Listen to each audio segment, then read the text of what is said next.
Oh, no, that's extremely interesting, Bob, because as you may have seen, they've done experiments now in Sweden with incredible magnetic fields generated in a fairly conventional manner, and they have actually levitated frogs and plants and all kinds of strange little things they've levitated with. Is this documented? Oh, absolutely. I haven't heard anything about it. With a magnetic field? Oh, absolutely, yes. Well, certainly frogs are not magnetic. I wonder what, is this just a raw magnetic field? An electromagnetic field, raw and gigantic, and they had a little chamber. The big superconducting setup? Yep. And they're levitating a frog? You got it.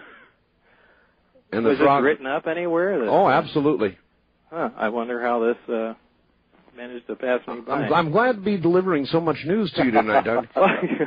but obviously, where can do you have any? Is it on your website? Not to run off on another tangent here, but is there a name of any of the people or anything you can reference me to where I could look?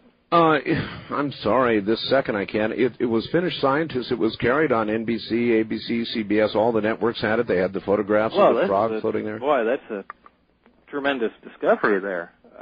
Well, it is. It just, when you mentioned to me the tremendous gravitational field and the effect on your biological hand, it immediately flashed to that experiment in Finland. So there you are.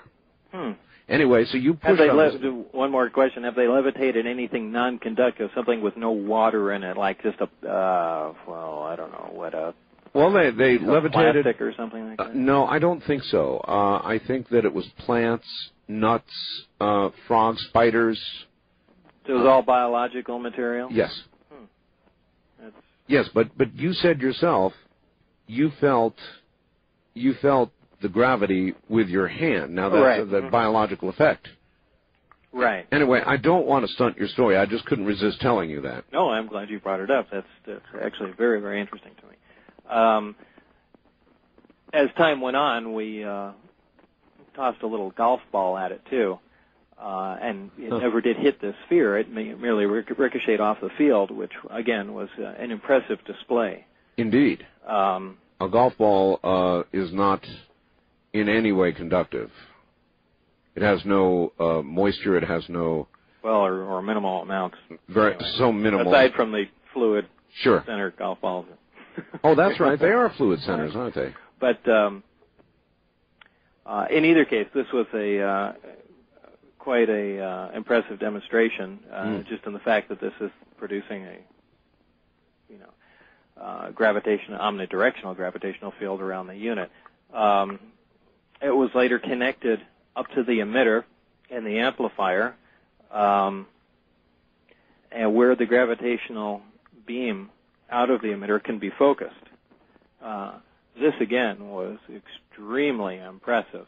The gravitational wave or waves coming out of the emitter were focused into a small point and produced a little black dot in the air, hovering in the air. Really? Now, this is not to say it was a black hole, but what it was showing me was that it could bend light. Now, the only thing that can bend light is gravity. That's right. A lot of people say, well, light can be bent, so on and so forth. Usually that's diffracted or refracted, but where you can only bend light is with gravitational waves. So to me, again, this was another impressive demonstration. But it really was a kind of a black hole. Well, in the sense that it was absorbing, at least in that a black hole, by definition itself would be the source of the gravitational distortion, as opposed to this the byproduct focusing on it. And you're also a black hole, quantum singularity, and blah blah blah blah. Sure, but the theory is the same, isn't it? In other words, you saw the blackness because of the intense focus of right, where light couldn't escape. Yeah, essentially true. Still, it was an extremely impressive demonstration to me. Oh yes. So basically, those were we did get to essentially fool around with it a little more, but he was updating me with basically what had been learned in the time that they had the craft there. He wasn't really specific on how long the craft was there. He was very elusive on many of the questions that I presented to him. How many did you? Yeah, that's something I want to touch on. You must have had 1 million questions by then. I did, and he would answer them peripherally. He wouldn't really get down to the meat of the question. But at that point, Barry had a higher security clearance than you did, didn't he? Yeah, that's probably true.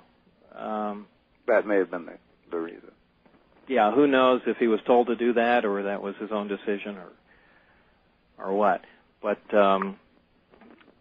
again, he was just basically filling me in with what they knew and what my job was going to be. And this was it. This was finding out how this subsystem of the craft operated in the craft, operated outside of the craft.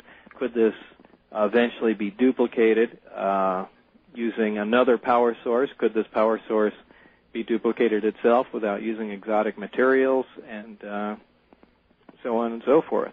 Sometime later, I got my only view inside the craft, which again was extremely exciting. Yeah, no kidding. Now, can you describe what you saw in that craft? Yeah, I was let in again by what's his name? Not Barry, Dennis. And we walked up a small rollaway stairway that led into the craft. It was very cramped getting in the doorway. The hatch was removed. I really didn't pay attention to see how it was fashioned to it or if there were hinges or anything. A lot of people have asked me that, but it was, you don't spend time looking at how a door was connected somewhere when there's a flying saucer in front of you. In either case, I went inside. Initially, you must bend over to get in. There is very little headroom. So whoever originally flew in this was small. Right, whatever flew in it was tiny. And if you notice, Art, if you're looking at the model of the sport model there, out near the equator of the disc, I mean, it literally comes to a point, and it graduates as you go towards the center. So obviously, the ceiling is very low near the edge. And for the benefit of the audience, with internet access, I've got a photograph of the sport model on my live studio cam right now. Oh. Okay, go ahead, Bob. I'm sorry, I didn't mean to interrupt. As you walk into the craft, first of all, I should address a few questions that people constantly ask me. All right, please. One of them is certainly, well, how did you feel going into the craft? Wasn't it the most exciting thing in your life? And I know I've said this 1,000 times before to many other people, but it was not, the feeling at that time was not of excitement. It was a very ominous feeling.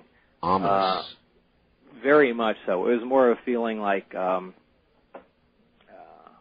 it's actually, I really can't describe it. It's difficult to put into words, but it was a very ominous feeling, more like, are you sure we should be here?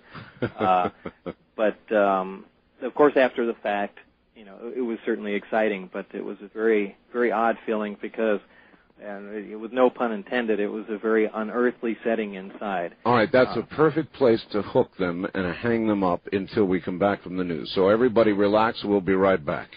All right. Bob Lazar and Gene Huffer, my guests. I'm Art Bell. This is Coast to Coast AM.